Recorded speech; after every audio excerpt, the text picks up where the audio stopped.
నమస్తే, welcome to GRG TV. నేను మీ Godishala Ramesh Goud.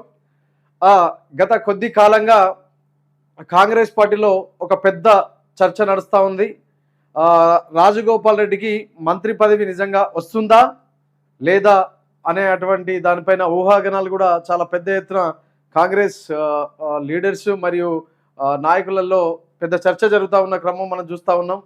So ప్రస్తుతానికి గత కొద్ది కాలంగా అంటే ఇంతకుముందు బీజేపీలో పోటీ చేసినప్పుడు రాజగోపాల్ రెడ్డి ఓడిపోవడం జరిగింది. ఆ క్రమంలో కాంగ్రెస్ పార్టీ నేతలు మళ్ళీ రాజగోపాల్ రెడ్డిని పిలుచుకొని మీరు కాంగ్రెస్ పార్టీలోకి రావాలి, వస్తేనే కాంగ్రెస్ పార్టీ బాగుంటుందనే క్రమంలో వీళ్ళ మధ్యలో ఒక ఒప్పందం కూడా జరిగినట్టు మనం చూడొచ్చు. అంటే ఒకవేళ కాంగ్రెస్ పార్టీ అధికారంలోకి వస్తే తప్పకుండా రాజగోపాల్ రెడ్డికి మంచి మంత్రి పదవి ఇస్తామని చెప్పేసి ఒప్పందం జరిగిన క్రమంలో సరే నిజంగానే కాంగ్రెస్ పార్టీ అధికారంలోకి రావడం జరిగింది. మంత్రివర్గ విస్తరణ కూడా జరిగింది. కానీ ఇక్కడ రాజగోపాల్ రెడ్డికి మాత్రం చుక్కెదిరైంది అనుకోవచ్చు మనం. ఎందుకంటే ఇచ్చిన మాట ప్రకారం రాజగోపాల్ రెడ్డికి నిజంగా మంత్రి పదవి దక్కలేదు.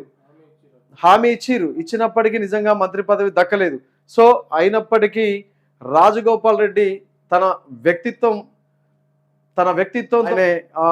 తన నియోజకవర్గం ఏదైతే ఉందో ఆ మునుగోడులో పెద్ద ఎత్తున కార్యకర్తలు కానీ సేవా కార్యక్రమాలు కానీ చేస్తూ పార్టీని బలోపేతం చేయడం మనం చూస్తూనే ఉన్నాం.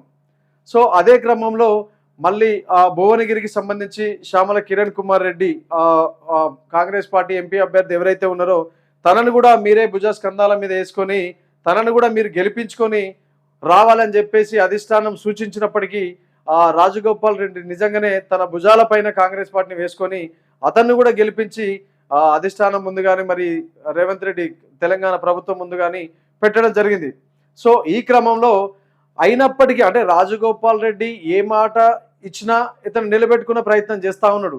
కానీ అధిష్టానం మాత్రం రాజగోపాల్ రెడ్డికి ఎప్పుడు చుక్కెదిరని మనం ఇక్కడ అనుకోవచ్చు.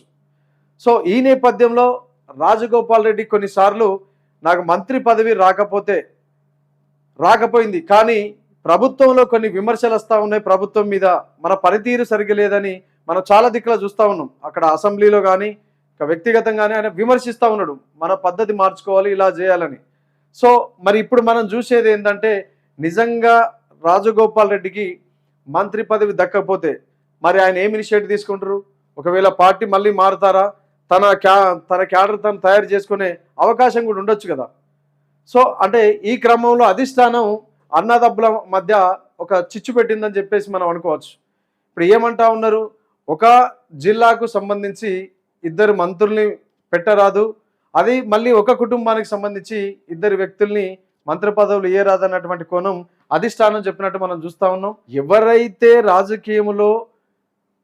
రాజకీయ అవగాహన ఎక్కువ ఉన్నోళ్లకు ఖచ్చితంగా మంత్రి పదవులు ఇవ్వచ్చు. ఇది ఏంటి మరి పార్టీ బలోపేతానికి 2 పనిచేసినప్పుడు వాళ్ళ క్యాడర్ ఉంది, వాళ్ళకి తెలివి ఉంది, అలాంటి వాళ్ళకి ఇవ్వచ్చు కదా.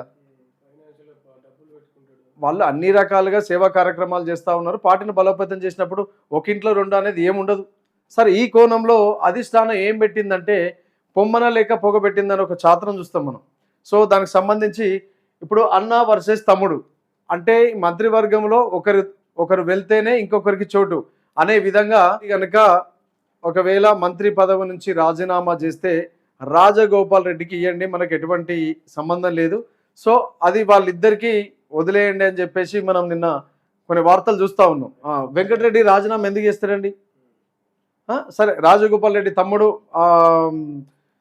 రాజకీయ భవిష్యత్తు కోసం ఆలోచిస్తే నిజంగా చేయొచ్చు, కానీ చరిష్మా ఉన్న లీడర్లే అంటే ఇక్కడ తను ఎట్లాగూ ఏ మంత్రి అయినా కూడా తన రాజీనామా చేయడానికి అంగీకరించరు. సో ఇక్కడ ఏం జరుగుతుంది, ఇప్పుడు ఇక్కడ పొమ్మన లేక పొగబెట్టి అన్నదమ్ముల మధ్యలో ఒక చిచ్చు పెట్టినట్టు మనకు కనిపిస్తూ ఉన్నది ఇక్కడ. అంటే ఇద్దరు ఈ పార్టీల నుంచి ఇప్పుడు చిచ్చు పెడితే ఎవరో ఒకరు అవుట్ అవుతారు, ఒకరు ఇంట్లో ఉంటారు. అంటే కాంగ్రెస్ పార్టీ అధిష్టానము ఇద్దరిట్లో ఎవరో ఒకరు అన్నప్పుడు ఇప్పుడు అన్నదమ్ముల మధ్య చిచ్చు వచ్చినట్టే కదా. ఇప్పుడు అన్న పార్టీని వదిలేసి పోడు అని మంత్రి పదవికి రాజీనామా చేయడు. పార్టీ నుంచి ఎవరొక్కరు బయటికి పోయినా కూడా కాంగ్రెస్ పార్టీకి చాలా నష్టం వాటిల్తుంది. అది మరి అధిష్టానం తెలుసుకోవాలి, ఆలోచించుకోవాలి. సో మరి నిజంగానే రాజగోపాల్ రెడ్డికి మంత్రి పదవి దక్కుతుందా లేదా అన్నది మనం వేచి చూడాలి. ఒకవేళ నిజంగా మంత్రి పదవి దక్కపోతే తర్వాత ఆయన కార్యాచరణ ఎట్లా ఉంటుంది ఏందనేది చూద్దాం. Thank you.